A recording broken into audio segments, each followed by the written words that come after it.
Singareni calories company సంస్థ ఆధ్వర్యంలో Medipalli open క్యాస్ట్లో ఏర్పాటు చేసిన వన మహోత్సవ కార్యక్రమంలో రామగుండం ఎమ్మెల్యే శ్రీ రాజ్ ఠాకూర్, మక్ఖాన్ సింగ్ రాజ్ ఠాకూర్, సింగరేణి సీఎండీ శ్రీ బలరాం నాయక్ ఐఆర్ఎస్తో కలిసి పాల్గొని వారు మాట్లాడుతూ పర్యావరణ పరిరక్షణలో భాగంగా ప్రతి ఒక్కరూ ఖచ్చితంగా మొక్కలు నాటాలని స్వయంగా సింగరేణి సీఎండీ 80,000కు పైగా మొక్కలు నాటి ట్రీ మ్యాన్ ఆఫ్ తెలంగాణగా అవార్డు పొందిన విషయం గుర్తు చేశారు. అలాగే కార్మికుల లాభాల వాటా విషయమై రాష్ట్ర ముఖ్యమంత్రి రేవంత్ రెడ్డితో మాట్లాడి వచ్చే నెలలో వచ్చేలా చూస్తామని హామీ ఇచ్చారు. మరియు హైడ్రో పవర్ ప్లాంట్ ఏర్పాటు కోసం కృషి చేయాలని కోరగా సీఎండీ సానుకూలంగా స్పందించారు. ఈ కార్యక్రమంలో సింగరేణి అధికారులు, కార్మికులు, కాంగ్రెస్ పార్టీ సీనియర్ నాయకులు, కార్పొరేటర్, మాజీ కార్పొరేటర్, వివిధ విభాగాల అధ్యక్షులు, నాయకులు తదితరులు పాల్గొన్నారు. వన మహోత్సవంలో భాగంగా సింగరేణి వ్యాప్తంగా ఈరోజు ఒక్కరోజు 1,00,000 మొక్కలు నాటాలని నిర్ణయించాము. ఈ కార్యక్రమానికి పిలవగానే మనకు అందరూ ఎమ్మెల్యే గారు, కార్మిక నాయకులు అందరూ కూడా పెట్టేసిన పరిగణించారు. 6 జిల్లాల్లో కూడా మనకి అటు ఖమ్మం, భద్రాద్రి కొత్తగూడెం, భూపాలపల్లి, ఇటు మనకు పెద్దపల్లి, మంచిర్యాల, ఆసిఫాబాద్ అన్ని సింగరేణిలో 1,00,000 మొక్కలు నాటుతున్నాము. అండ్ మొక్క ప్రారంభం మాకు అందరికీ తెలిసింది, మొక్కలు లేని మానవుడు లేడు. Nature is protected, so we are protected. మనం కనుక ఈ ప్రకృతిని కాపాడుకుంటుంది, మనల్ని మనము కాపాడుకున్న వాళ్ళమైతాము. ప్రకృతిలో కొంచెమైనా అసమతుల్యత ఏర్పడితే మన అనేక వైపరీత్యాలు జరుగుతాయి. అలాంటివి ఏంటంటే మనకు అనేక రకంగా పరిశ్రమలను అండ్ మానవుల జీవితాల్లో అనేక రకమైన మార్పులు రావడము, మంచి వాతావరణం లేకుండా, ఆక్సిజన్ లేకుండా అనేక జబ్బులు రావడము ఆ విధంగా జరుగుతుంది. ఒక చెట్టు నాటితే ఒక 50 ఏళ్ళ చెట్టు ఒక బ్రాండ్లు 500 రూపాయలతో పోదు ఒక సింగిల్ చెట్టు. అలాంటిది చెట్టు ప్రాంతం ఎంత ఇంపార్టెంట్. చెట్టు పెరిగినప్పటి నుంచి మనకు మంచి స్వచ్ఛమైన గాలిని ఇవ్వడము అండ్ వాటి రాల్చే ఆకులు కూడా మనకి ఎరువుగా ఉపయోగపడము, అటు కట్ట రూపంలో, ఫర్నిచర్ రూపంలో ఈ ప్రకృతిని కాపాడంలో చెట్టు యొక్క ప్రాథమిక చెప్పలేంది. అది ఇన్వాల్యూబిలిటీ సొసైటీ అండ్ గుడ్ నాటే మొక్కలు, ఈరోజు నాటే మొక్క యొక్క గాలి ఈ ఒక్క ప్రాంతానికి కాకుండా దీనికి ప్రపంచవ్యాప్తంగా దీనికైతే బార్డర్స్ లేవు. జిల్లాకు బాగా ఉండొచ్చు, రాష్ట్రం వరకు బాగా, దేశానికి బాగా ఉండొచ్చు. కానీ ఒక స్వచ్ఛమైన గాలికి చెట్టు మొక్క నాటే పవిత్ర కార్యక్రమానికి ఇలాంటి బౌండరీస్ అవసరం లేవు.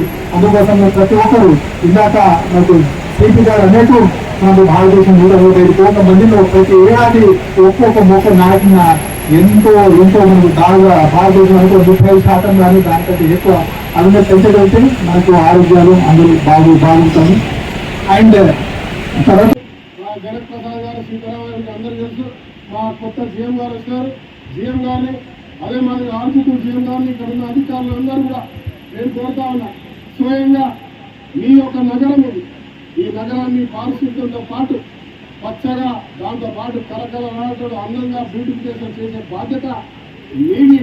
మీరందరూ కూడా మరి దీనిపై మాట్లాడితే మా డైరెక్టర్ గారు గారు ఆఫీసర్ చెప్పకుండా ఆ గారికి కూడా చెప్తా ఉన్నా, శ్రీనివాస్ గారు రామగుండం ఫైల్ ఏదొచ్చినా కూడా, అభివృద్ధి అంశాలు ఏదొచ్చినా కూడా ఎక్కడ ఆపకుండా వెంటనే స్పందించి అక్కడ తక్షణమే దాన్ని చేసే ప్రయత్నం చేయాల్సిన గుర్తు.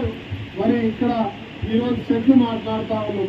ఈ చెట్లు ఇవాళ 1,00,000 చెట్లు కావాలి, ఇవాళ 1,00,000 కాదు సార్. ఈడ కనబడే ప్రతి బోడగుట్ట అట్లా కనబడే పెద్ద పచ్చ కావాలి.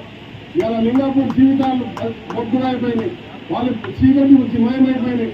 వాళ్ళకు వెలుతురు చూపించడానికి రేపు రాబోయే 500 మెగావాట్లలో అక్కడ లింగాపూర్లో వారికి ఉద్యోగ అవకాశాలు కల్పించాల్సి కోరుతా ఉన్నా. ఈ చెట్లలో పెద్ద చెట్లు పెట్టండి, ఫ్రూట్ చెట్లు పెట్టండి.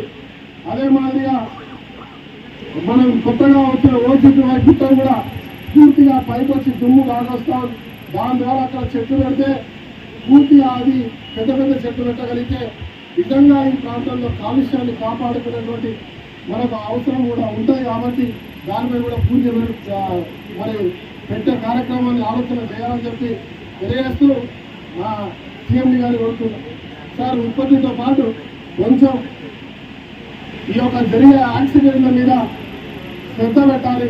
యాక్సిడెంట్ జరగకుండా జాగ్రత్త తీసుకోవాల్సిన బాధ్యత కూడా మరి ప్రత్యేకంగా తీసుకోవాలని చెప్పి ఈ యొక్క సమావేశం ఇది ఒక సందర్భం కాదు కానీ ఇది మా వాళ్ళందరి కోరిక మాట్లాడాలి. ఇవాళ సింగరేణి వ్యవస్థ అంతా ఇక్కడ ఉంది. డైరెక్టర్ చైర్మన్ గారు, డైరెక్టర్ పా గారు, పోలీస్ అధికారులు, మరి ఇతర ఫారెస్ట్ అధికారులు, ఇతర అధికారులు ఉన్నారు. కాబట్టి మీకు చెప్పాలనే అంశం వారందరి డిమాండ్ ప్రజల పక్షాన నేను మీకు చెప్తా ఉన్నాను. ఖచ్చితంగా మీరు ఇవన్నీ కూడా పాటిస్తారు.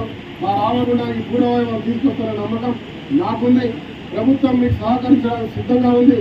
రామగుండంలో 1x800 పవర్ ప్లాంట్, అదే మాదిరి ఇక్కడ 500 మెగావాట్స్ పవర్ ప్లాంట్, దాంతోపాటు రామగుండం సుందరీకరణ కార్యక్రమాన్ని త్వరితగతిగా చేపట్టాలని చెప్పి విన్నవించుకుంటా ఉన్నా.